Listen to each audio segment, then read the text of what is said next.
heestay baad ugu jeceshahay Soomaali am tusmo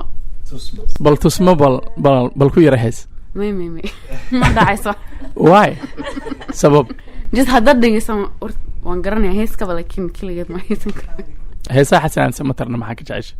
waa sagi waa fernand weyne waa Elvis oo kale Elvis okay dumarkana diyaad ka dhigaysataa داخل أحمد جيد أوكي هي مريم مرسل كل يوم كون كواركا محجبة آيات تاعي درعي واد كشن تاعي دين تاعي ما تبدي شيء محل تاعي مك دين تاعي ستا إسلام مسلم هي مسلم باته سينجل باته مك مسا أوكي عرور ملاذة أوكي سومالي با أيا أودجاو أما حاجي جاو أوكي ما شاء الله een wahagaaga dhageystayaal imikana waxaan u yara jaleecayaa oo aan aqalkooda weli aanu joogaa een hooyadii soo korisay Yasmin hooyada oo magaceeda la yiraahdo Ifraax Ismaaciil Cawaale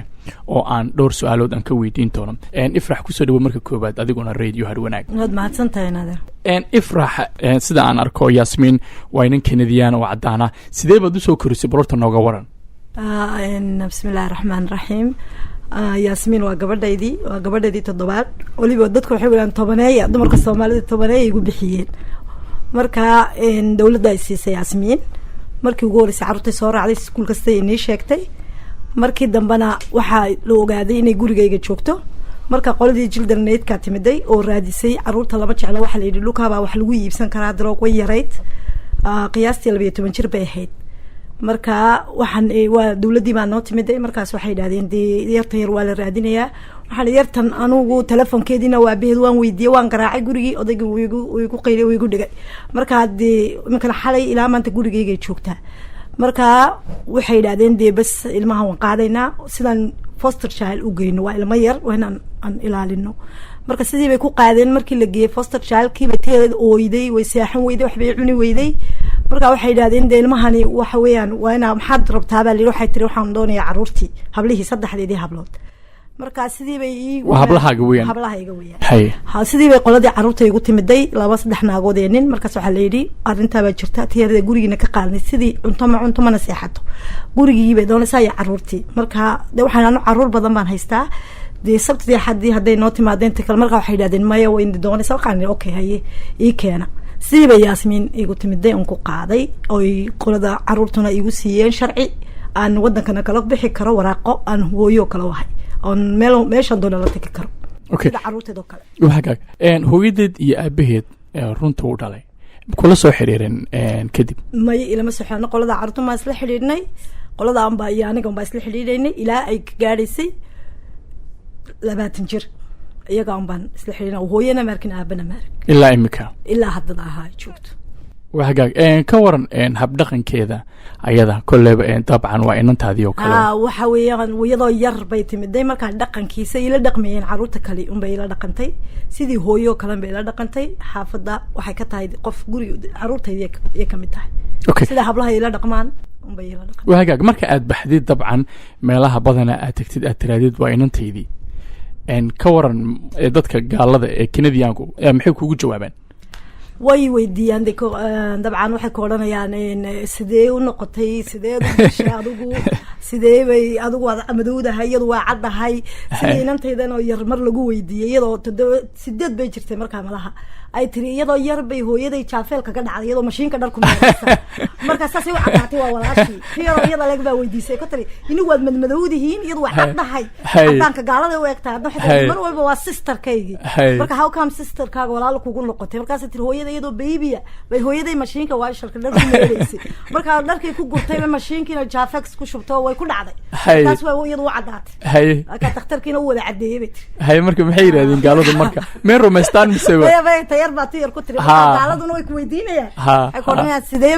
adigu waad madowdahay Afrikaan baad eegtayna waa cadaan how come bay inantaadi u noqotay yiraahday markaan micneeyaa dan ku laada waa inantaydii waan korsaday waxaag dalka Djibouti ayaad geysay dalxiis kulligiin aad wada raacdeen ka war markii Djibouti aad tagteen reer Djibouti halka jooga sabay ayaguna idila dhaqmeen والله مر والبا حلادي ننتني يا دالي مر والبا قفك سوق الكويدين قفك عاد يا دالي قفك عاد معروف مدد عاد يغورسدان reerku ma cad guursaday baa leedihiin marka waxa weey ifraax baa dhashay marka leeyahay oo inantu ma nin cad bay guursatay duka markay tagtay adiga lagu sheegay dadkeen hoos ka karays marka wallahi walaa micneynaya de kulay inantu waa sidaa laakiin de kulay kuma deelo waa curiosity mar walba waa lagu weydiinaya gaal iyo muslim qofka dariiq socda ku weydiinay oo say ku dhacday goodhanay okay kolleyba imika markii aan su-aalay waxaan ku yidhi maxaa kugu yar adag oo kale waxay tiri xijaabka ayaa badana marka hablaha kale adiguna aa dhashay ayaguna xijaabka ma dhib bay ku yara qabaan mise waa iyada waa laba on weyn xijaabkay diideen marka saddexda shantii kale waxay islaynayaan afartii kale shantii kale waa toddoba hablo moogta shantii kale sidad labadooda baa kala dhiga kala qaat hay marka ay waxa la yiraahdaa xijaabkiina waa inaad adkaysiin tani iyada labadan baa ka gooniya labadooda okay marka dhaqanka gaalada iyadu ma haysato dhaqankii Soomaalidan ba haysataa iyo muslimka amiin okay aad iyo aad ayaad mahadsan tahay ifrax waqtiga qaaliga iyo soo dhaweynta aad maanta aqalkiina igu soo dhaweyseen dhamaantiinba aad mahadsan tahay walaal guriga xataa marka albaabada la furo la garaaco ila ka furtaa aqalkii waxa hor wrong house sorry ma soo gala aqalka yaga ifrax hooyo ifrax badoonisi way joogtaa soo gala way yaaban dadku waqti Soomaalida anisa way islaanta gonaxis sorry dadku way naxaya moogta okay soo gala aqalkii hooyo doonisi bay tiraahday ka furto sorry wrong house وهاجم dhegeystayaal weli barnaamijkii ayaan dhexda kaga jiraa imikana walaasheed ayaan weydiin doonaa ifraax ayaa dhashay inantan yari waxaa la yidhahdaa Fayrus Roble oo inanta cadaanka ayay iyaduna isla soo koreen waa walaalo weeyaan Fayrus waa inanta ugu yar hablaha ugu yar weeyaan Fayrus kusoo dhawow radio har wanaag waad mahadsan tahay ka waran saad iskula soo korteen iyo dabcan adaa saaxiibo aheedeen soo maha may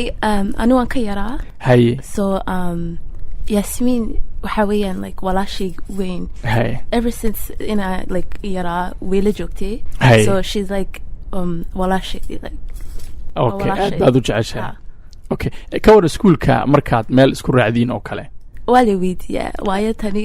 saacid waxa yada walaashay that's it see u noqotay ma lagu weydiyaa waxaan marka yaraa waxaa oran jiray jaafel bay ku dhacay marka waxay yidhahdaa hooyadii way karsatay waa walaashay wayla karsatay uma